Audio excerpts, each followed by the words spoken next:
Ramadan bersama Gus Zainul, dan masih kita bahas tentang hikmah Ramadan. Di antaranya terkabulnya doa-doa. Misalnya juga kita berada di malam Sayyidul Ayyam. Kalau tadi Gus Zainul sudah menerangkan bahwa doa itu pasti terkabul.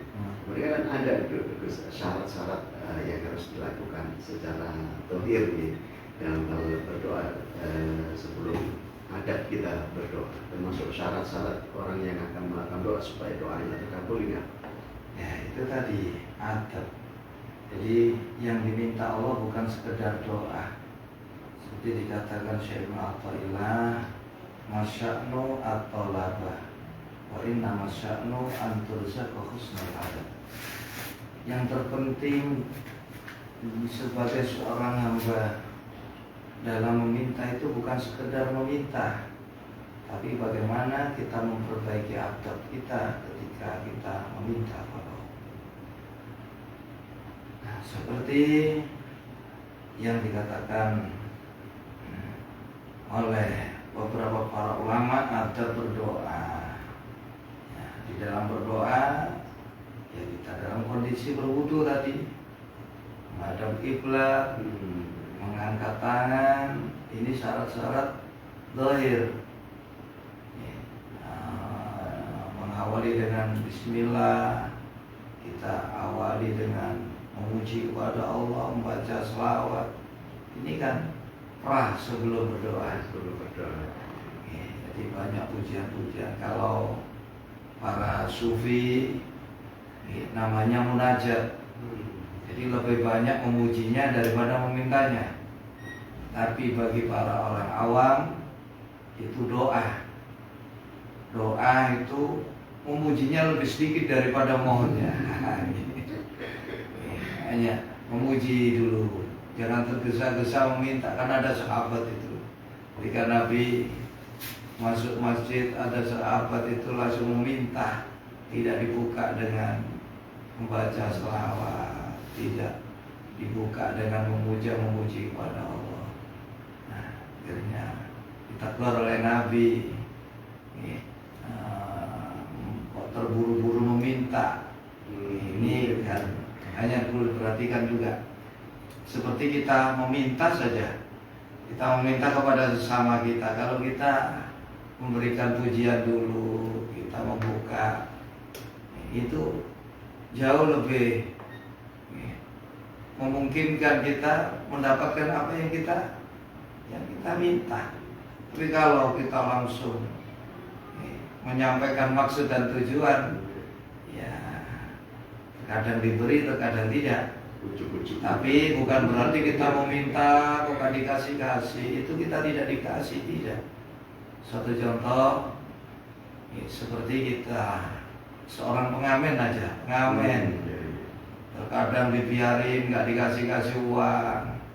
Itu bukan berarti yang mendengarkan bosan, tidak, terkadang senang dan dia mempersiapkan ingin memberikan sesuatu yang besar. Begitu juga kita.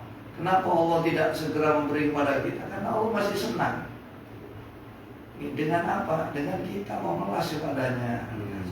Dan Allah mempersiapkan yang lebih besar. Ya, seperti tukang amen tadi. Jadi kesabaran kita dalam meminta. Jadi yang penting kita harus yakin Allah berfirman, wa qala rabbukum ud'uni astajib lakum. Tuhan kamu sudah berfirman, mintalah kepadaku, pasti akan aku berikan. Nah, ini kita seandainya minta tak diberi-beri, jangan hal seperti itu membuat kita suudzon kepada Allah. Kita harus tetap Allah memberi sebelum kita minta, dan ketika Allah memberi melebihi apa yang kita minta, itu harus kita tancapkan. Baik, sebelum kita lanjut kembali, ini sudah ada yang bergabung juga dari Bapak Wasono yang ada di Kalimaron. Assalamualaikum warahmatullahi wabarakatuh. Waalaikumsalam warahmatullahi wabarakatuh. Silakan Mas Wasono. Ini ada pengalaman tadi kayaknya nih Gus. Jadi tadi itu pas tarawih di musola di rokaat yang terakhir, pas sholat tarawih di akhir tarawih di rakaat terakhir, yang pada saat itu mestinya duduk di antara dua sujud. Jadi mungkin sujud yang pertama ini, kemudian imamnya lalu berdiri. Sholat Jadi rakaat ketiga. rakaat yang kedua, pada saat habis sujud yang pertama di rakaat yang kedua, biasanya kan duduk di antara dua sujud dulu, sujud lagi. Ini udah langsung berdiri, habis sujud itu langsung Istirahat itu ya, dari rakaat 1 ke rakaat 2. Bukan, sudah masuk ke rakaat Rakaat kedua, berarti berdiri. rakaat ketiga ini. Jadi begitu sudah sujud, yang mestinya duduk di antara dua sujud, kok tiba-tiba imamnya ini berdiri. Nah, makmumnya ini sudah mengingatkan dengan subhanallah. Setelah itu imamnya duduk, kemudian salam. Nah, ini bagaimana untuk memperbaiki sholatnya? Kalau imamnya sadar ya langsung dilanjutkan. Kalau tidak ya makmumnya jangan ikut salam. Meneruskan. Ya meneruskan. Itu kan berarti belum genap 1 rakaat kalau gitu kan. Sudah kan 2 rakaat itu. Cuman maksudnya kan yang rakaatnya rukunnya kurang. ya. Rukun duduk di antara 2 sujudnya kan kurang. Jadi ada sujud kedua itu rukun juga, kemudian tahiyat akhir itu juga rukun. Jadi ada banyak rukun yang ditinggal. Tapi kalau imamnya merasa sudah ya imamnya saja, tapi kalau makmumnya enggak ya enggak boleh mengikuti, ya diulang lagi. Kalau ikut salam ya mengulang dari awal atau menambah? ya langsung saja sampai nggak ikut salam. Kalau imamnya salam, kamu jangan ikut salam. Ya kamu menambah sujud lagi, menambah sujud lagi. Kemudian tahiyat. Ya. Jadi sujud, kemudian Anda tahiyat akhir. Ya. Kan duduk itu ya, duduk sujud. Tapi kalau makmum itu yakin sadar ya nggak usah ikut paroko. Tapi rata-rata makmum ya ini kebanyakan dari kita ini makmum kita ini minim ilmu. Kemudian ada kasus lagi nih Gus. Pada saat imam membaca surah, setelah Fatihah membaca surah, pada akhir ayatnya itu terjadi kesalahan, kekeliruan membaca. Jadi tidak pada sebenarnya bukan akhir ayat itu, malah dibaca di akhir ayat itu. Kemudian sebelum makmum ini mengingatkan, ini imam keburu ruku. Karena ini tidak memungkinkan, bukan rukun kan Gus. Jadi makmum harus mengetahui bagaimana baca. Kalau sebetulnya makmum ini enak, makmum ini semua kekurangan makmum ini ditanggung oleh imam. Imam hanya yang berat. Makanya Nabi mengingatkan, ittadiru al-adzan wala tabdiru al-imamah. Kalian itu berebutlah menjadi muadzin, jangan berebut menjadi imam. Imam ini berat. Makanya ada kriteria di dalam ilmu fikih, siapakah yang layak menjadi imam?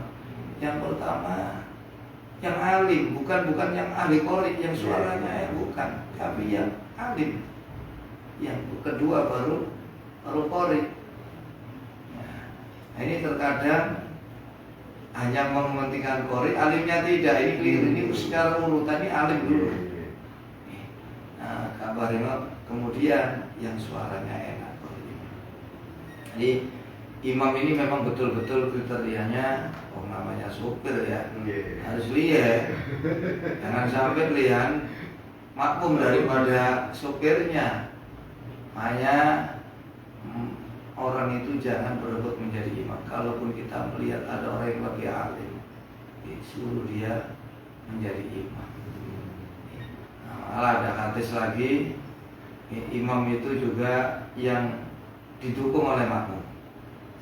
Kalau ada seorang imam, padahal makmum tidak senang dia menjadi imam, kok jadi imam.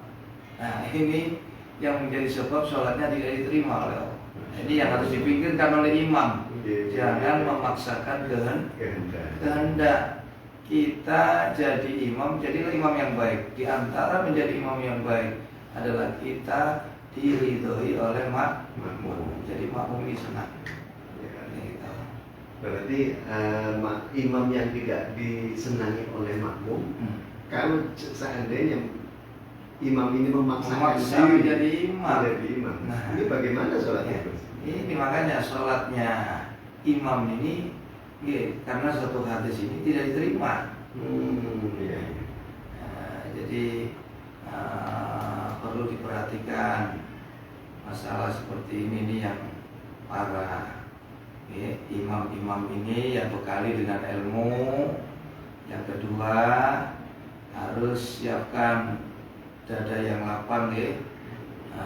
Kalau kita melihat gejala-gejala makmum ini tidak senang, kita menjadi kasih kesempatan yang baik.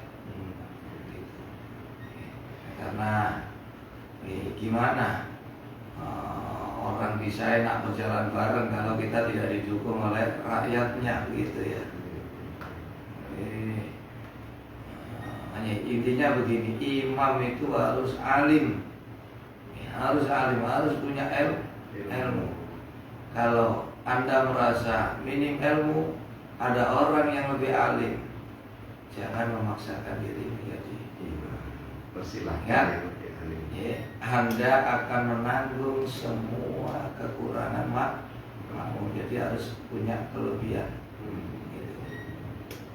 Baik, begitu Pak Sono yang ada di Kaliwarom ya. Jadi sebaiknya kalau pada saat seperti itu makmumnya tidak mengikuti imam, karena memang imamnya sudah diingatkan tapi tidak kemudian memperbaiki salatnya, maka hendaknya makmum menambah sujud dan menyempurnakan salat imamnya. Baik Gus, Masya Allah, ini tidak terasa. Kita sudah berada di menit yang ke-56 ini Gus. Baik, sebelum bincang Ramadan malam hari ini kita akhiri, ada closing statement-nya Gus, moga. Terima kasih. Assalamualaikum warahmatullahi wabarakatuh. Waalaikumsalam warahmatullahi wabarakatuh. Pendengar dan pemirsa Radio Apel Deta dimanapun Anda berada, sekali lagi kami ulangi, Ramadan semakin hari semakin berkurang, dan itu berarti semakin berkurang pula kesempatan kita untuk meraih besarnya anugerah Allah di dalamnya, besarnya limpahan rahmat, ampunan dan jaminan Allah. Namun hal itu jangan mengecilkan semangat kita. Tetap yang kemarin kita adakan koreksi, yang kurang sempurna kita sempurnakan, yang telah sempurna kita pertahankan atau bahkan lebih kita tingkatkan. Karena meskipun waktu berjalan dengan perlahan, namun pasti lambat laun Ramadan akan meninggalkan kita. Dan tidak ada musibah yang terbesar melainkan perginya bulan Ramadan. Seperti dikatakan dalam satu hadis, "Idza kana akhirul lailatin min Ramadan, bakatis samawati wal ardu wal malaikatu musibatan li ummati Muhammadin sallallahu alaihi wasallam." Apabila akhir malam Ramadan itu telah datang, maka menangislah langit, bumi dan para malaikat karena kepergian bulan Ramadan. Itu semua menangisi untuk kita, umat baginda Nabi Sallallahu Alaihi Wasallam. Dan seharusnya kita lebih bersedih, meskipun 10 hari telah berlalu. Namun hal itu jangan membuat kita putus semangat, tapi justru kesempatan kita untuk mengejar ketertinggalan, kesempatan kita untuk menambah intensitas ibadah kita, untuk meraih keberkahan, kebaikan sebanyak-banyaknya di bulan Ramadan. Terlebih tadi saya katakan, malam ini malam yang istimewa, malam Jumat di bulan suci mudah-mudahan Allah memberikan rahmatnya kepada kita yang sebesar-besarnya, sehingga mampu meraih keutamaan hari Jumat sekaligus keutamaan bulan Ramadan. Demikian doa kami untuk para pemirsa di rumah dan dimanapun yang mendengarkan Radio Ampel Delta berada, termasuk kami mohon doa dari para pemirsa juga, saya diberikan pertolongan oleh Allah bisa meraih juga keberkahan, keutamaan hari Jumat dan bulan suci Ramadan. Amin ya Allah ya Rabbal Alamin. Yang kurang dan lebihnya mohon dimaafkan sebesar-besarnya. Akhirul kalam, Allahul muwaffiq ila aqwamit thoriq. Assalamualaikum warahmatullahi wabarakatuh. Waalaikumsalam warahmatullahi wabarakatuh. Terima kasih Gus atas pencerahannya, dan juga terima kasih bagi pendengar yang sudah ikut bergabung bersama kami. Semoga apa yang disampaikan oleh narasumber kita tadi menjadi ilmu yang manfaat bagi kita, dan Allah memberikan kekuatan kepada kita untuk bisa mengamalkan setiap ilmu yang kita dapatkan. Dan baik pendengar, terima kasih juga salam sampaikan kepada teman-teman rekan-rekan yang sudah bisa hadir di studio, yang sudah ikut meramaikan bincang Ramadan di malam hari ini. Semoga Allah membalas dengan kebaikan yang berlimpah. Akhirnya salam mohon pamit undur diri dari ruang dengar Anda. Insya Allah jumpa kembali esok hari di bingkai program yang sama, tetap di 90 FM Radio Delta, suara syarat Islam Anda. Wassalamualaikum warahmatullahi wabarakatuh.